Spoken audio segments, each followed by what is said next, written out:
YouTube, welcome back to the shop for another Blades to Be video. This is going to be part 2 in the Tormach 1100MX install. So in today's video we are going to unpack all those big crates and get this machine set in place. We're going to get my other milling machine up on a roller base, get it moved out of the way, reconfigure the shop a little bit and get all of that done. We're going to have a chance, we'll be able to go through on this Tormach 1100MX. Like I say, we'll get it set up, in place. We'll get the chip pans installed, get the automatic oiler in place and on that. And that's going to be about it. I don't have the Path Pilot controller in stock yet, and I don't have the automatic tool changer here yet. And those are going to be next to put on before I can get the rest of the enclosure built out. So won't get that completed today, but should get pretty far in the overall install and setup of this 1100MX. For those of you tuning into the channel for the first time, appreciate you being here. Hope you like the video. Typically we've got videos on here for machining, welding, just everything else going on in the shop in addition to an install of a new machine like today. And for those of you who have subscribed to the channel, hey, I sure appreciate you subscribing. Really building out the channel, helping it grow, and if you haven't had a chance to subscribe yet, go ahead, hit that subscribe button, make sure you tune in when the next video is available. But let's go ahead and jump into this, and let's start moving these pallets and moving these crates around and start unpacking this 1100MX and see how this install goes. Let's go! Alright, well this is the space we need to get cleaned out to get that machine in here, so let's get moving some stuff out of the way.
smells new. Yeah.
Well, I would say good productive day so far. We got this 1100 MX in place. I knew it was going to be a bit of a tight spot to get it in here past my other equipment all the way to the back of the shop. But this is exactly where I wanted to put it, and hey, we made it in here. It worked out all right. You saw in the video, kind of a combination of using the engine hoist and the pallet jack, was able to get it in the door and just finagle it over here a little bit. One piece that I don't think I had on the video was, in order to get the engine hoist to run underneath this, you have to make sure that that coolant tray and the chip tray is out of the machine completely in order to do that. So really good thing I got this other mill on wheels. You know, I'm not sure I'm a huge fan of the wheels yet. This has a little bit more movement to it than I like. I may end up making some, welding on some feet on the back of that where I can actually drop a bolt down and really make that a little bit more solid when it's not up on the wheels. But I will tell you that for right now, 100% it needed to be on the wheels today. I can't get this coolant tray completely out unless I move that a little bit and sort of jockey it around. So I need to be able to move that around a little bit to get this coolant tray out, and then to get to the coolant on the lathe when I want to do that, I'm going to need to be able to move it as well. So I'll be playing with the flooring a little bit. So before we shut this video down, I'll take the straps off of here, clean this up a little bit. I'll probably be able to get the chip trays on in this video, and that may be about as far as I can get for this one. The next big step is the automatic tool changer, and I need to get the automatic tool changer in before I put the rest of the enclosure in place. But I can finish getting that coolant tray in here, get these cleaned off. I can get the automatic oiler mounted, and then I'll start playing with my flooring around here, start piecing together my rubber flooring, get that air compressor over there. I'll run my power strip, get that mounted on the wall. So definitely got a few more things I can play around with and get done here in this video. And then, like I said, the next one will be the automatic tool changer and the rest of the enclosure put on here. But I would say pretty productive so far today. This definitely went in just like they said it would. This base is manageable for two people. You're able to pick it up and move it around, get it in place. I really like the feet on it. Good solid foundation that it's sitting on. And this top unit, thankfully with the lifting bar and everything, again, it all worked just exactly like it was supposed to. Got this all in place, and very, very happy with it. I'm going to put the wide angle, put my other camera back on. I'll do a quick walk around. But I should have 2 inches of clearance when I put the chip tray on over there in the enclosure. It's going to come out a little bit more on this side, and then around the back I can still get that door to open all the way, swings open. So I think good use of space, and it fits in here just as I envisioned it, so I think it's going to work pretty well. I feel like it's got a good operating space between this and the other mill, and it's going to fit in here all right. So appreciate you watching so far. Again, we've got a few more things I'll kind of buzz through in fast forward as I set up that automatic oiler, get that on, get the chip trays on, mess around with flooring and a couple other things. So stay tuned and you'll see a little bit more of that. We'll get the coolant tray back in, and that skimmer, the oil skimmer, I believe I'm going to be able to put that on right now as well. So if that's the case, I'll probably stop it and talk through a little bit of that because I haven't seen any other videos of installing that oil skimmer. So we'll get that done. But right now we'll look at getting that coolant tray back in here, and we'll see where we're at. So we'll just do a quick walk around with the wide angle. So that's how that fit in. Again, it'll be a little bit bigger as we get the rest of the enclosure built up around it. But the enclosure doesn't add anything to the back. So we get here and look at the back side, and it just drops straight down to where the base is. Door opens up flush there. It's nice. I wasn't sure it was going to get past the Y motor there, and it actually does. So completely opens with the Y-axis motor. I guess that handle will hit the enclosure once that is in place. Overall, fit in there just as I expected. So normally that toolbox is not right there, so we'll get that back where it normally goes. And you've got enough room to come in here, walk around the corner, and get into the rest of the shop. Like I say, and there's where that other mill got turned. Not a huge fan of the wheels so far, but I'll try it out. We'd make some cuts and see how it does, and maybe have to modify those a little bit, give them a little bit of extra stability on the backside. But I definitely did what it was supposed to. I need that on wheels to be able to move it around, getting that chip tray, coolant tray in and out of there. So those wheels, absolutely a necessity for this new configuration in the shop, and they're working. But really happy with how that installed and how that went in today. Had some great help, and that made all the difference in the world in getting that in place. So I would say that is probably the hardest part of the install is done, and now it's just a little bit of time to bolt and assemble the rest of the pieces and parts.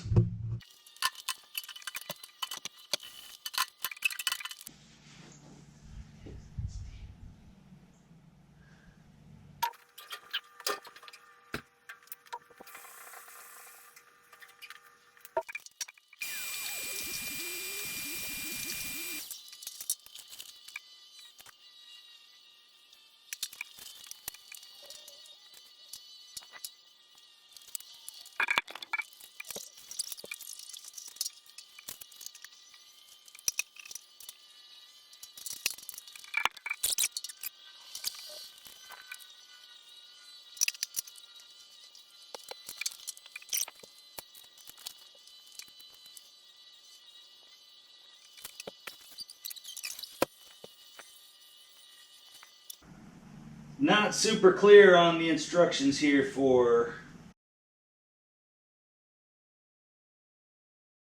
It says it's 115, so we're going to plug it into a 120 outlet. I'm not going to try to figure out how to rewire it for 240. I will plug this into the same place I'm plugging in the air compressor, so this can just run on 120.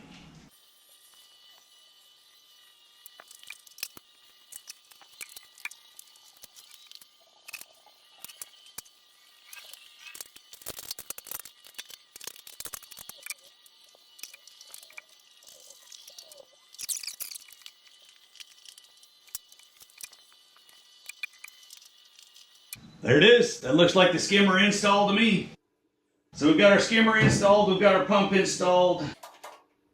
The skimmer is going to run on 110, not 240, but that is going to work out. I'm going to have an outlet over there to plug it into, so should be no problem at all. All right, let's go ahead and get this set in place.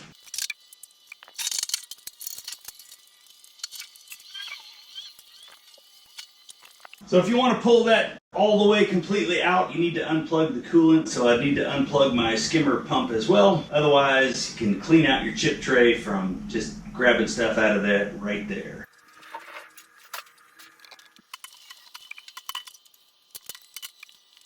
Well, I can bring that out about as far as I can for the cords to let me. That's going to work just fine.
This one looks pretty fancy and pressure activated, so I think I'm going to leave that on there. As much as I would love a 90-degree elbow, it looks like this is supposed to be there.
I feel like the coolant hose is going to rub on that pulley, so I want to be able to really zip strip it, pull it back down here out of the way. So I'm just going to punch a couple of holes right here and make sure that I can tie that up out of the way.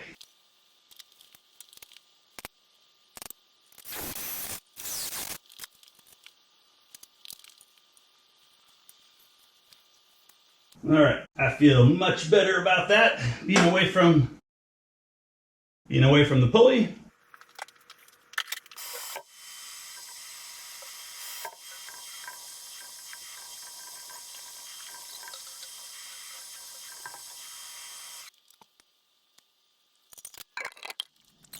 I would say that was a successful day one. Tomorrow we'll come out, do a little more cleanup, get the chip pans on, get some flooring in, and then we'll wait for the controller to come in to fire it up and turn it on. We're gaining some ground though. All right, let's wrap it up for the day. Do a little cleanup of some pallets.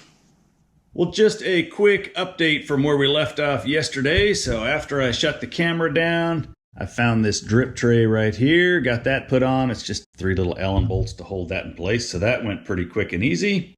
And I moved a couple of things over on the wall. So the clamp kit and my little magnetic tool holder for my other milling tools was shifted over here. So I had to move that down so that when I get this enclosure on, it's going to go to somewhere up right around in here is where this new enclosure should go. So I needed to shift those down. Worked on some flooring, so we got some flooring in place, and that compressor fits in there with plenty of room. You can see how much room I've got around the oiler. So lots of room for that compressor to sit in there, have easy access to that. So that worked all right. And I still have a little bit of flooring to work on around the wheels on that mill. Just gonna puzzle piece some pieces in there so that when I do need to roll that one, I can just lift up little chunks of flooring. It won't be too bad. But I think these other 2 pieces went in here nice. Tucked those in, filled in the slots around the legs. So we now have flooring all around. And like I say, there's where that coolant line ran. Filled up the air tool oiler. So we got that filled up. So getting ready to put on the chip trays right now. So that's going to be our next step, is we'll get these chip trays in place. And that's going to be about it. There's a look at the electrical. There's what's inside that electrical cabinet. Nice and neat and clean for sure. Looks good. So then we need to wait for the controller so I can get the chip trays on, but after that, it's pretty much wait for the controller to get here and put all the pieces inside that cabinet, run the rest of the cables, take off this stop button, plug those into the PathPilot controller console, and then power it on, lift it up off the block, test it, make sure it runs, and then I can put on the automatic tool changer and finish out the rest of the enclosure. So that's going to be the next video will be for that. I do want to go ahead and I'll run that oil skimmer. So we'll take a look at that here real quick, and then we'll work on the chip trays. All right, so now that I've got power over here, I figure we'll take a quick look at this oil skimmer in operation. And it just slow turning, super quiet. You can barely even hear it making any noise there. So that's it.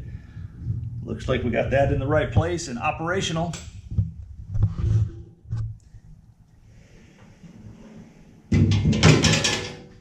All right, let's get this camera set up out there on the crate. We'll get the crate opened up and we'll see what the packing looks like on those chip trays.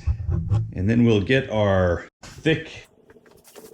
this thick tape down, and we'll get those bolted in place. Should go pretty quick.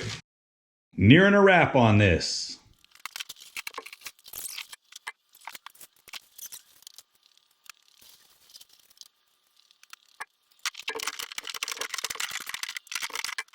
Well, here it is, the last big reveal other than the enclosure. And there they are. There's our chip trays. Well, looks like they were packaged in there well. Look good.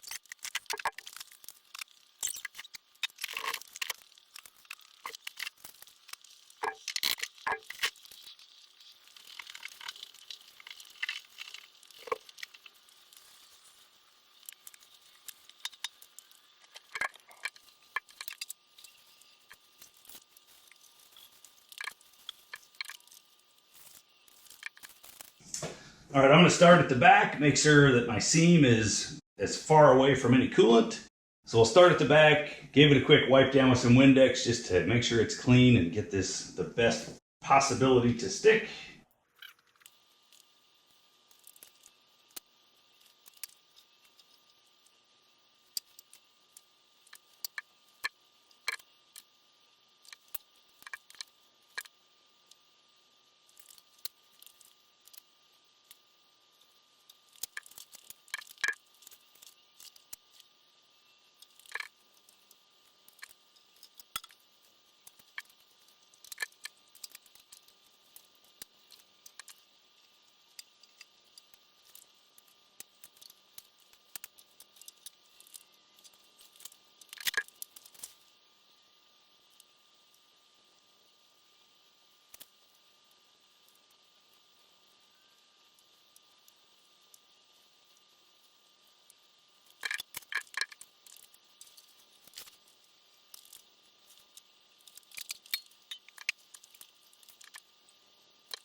So I seem to be squishing out all the washers, but to me tight seems more important. This has got to hold up the whole rest of the enclosure, so find out if my decision was wrong here in a while. I'm going to go with it. And for the enclosure, I talked to Tormach and they recommended Sikaflex, so I'm going to use Sikaflex all around all of it, so maybe I'll drop some on the head of these screws too, because it'll still be all nice and dry and clean, just to make sure that they are fully sealing there.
Okay, I think that's pretty much it. So most of the silicone little washers blew off as I tightened those up, but I decided that I wanted to have these nice and tight. Not really sure what the guidance on that was, but I figured tight was better, make that rigid. So blew most of the washers off. Also found out that if you poke through that butyl tape, go down with what you're poking with instead of up, makes it a lot easier to start the screws. But otherwise, that went pretty smooth. A couple of these ones back in the corner, a little tougher to get in. But overall, that went well. And our measurement seems good. We seem to be right at 2 inches off from the wall, which is what I was shooting for. And we now have this pretty much in. So that's going to be it for this video. That's as far as I'm going to be able to make it without that automatic tool changer. Well, YouTube, appreciate you joining me in the Blades to Be shop for another video as we went through and set up and installed this Tormach 1100MX. Hope you enjoyed seeing all the pieces and parts go together. We made it about as far as we can for right now. The final video in setting this up will be, first we'll put on the Path Pilot controller. We'll actually test the machine, make sure that it's operational. Then we'll go through setting up the automatic tool changer, and then we will finish building out the rest of the enclosure and getting that all set up. So we got the bulk of it done. Got to see all those crates get opened up. So again, those of you that have subscribed to the channel, been watching all these videos, hey, I sure appreciate it. Thank you for subscribing. If you're new to the channel, want to see more videos on this machine in operation and just general machining, welding, everything else we have going on here in the Blades to Be shop, go ahead, hit that subscribe button. Make sure you know when the next video comes out. Until then, I hope you're out in your own shop, working on some projects of your own, making some chips. Maybe you're unboxing some new equipment, getting that set up. Whatever the case may be, keep working at it. And until we get that next video out for you, take care. We'll see you soon.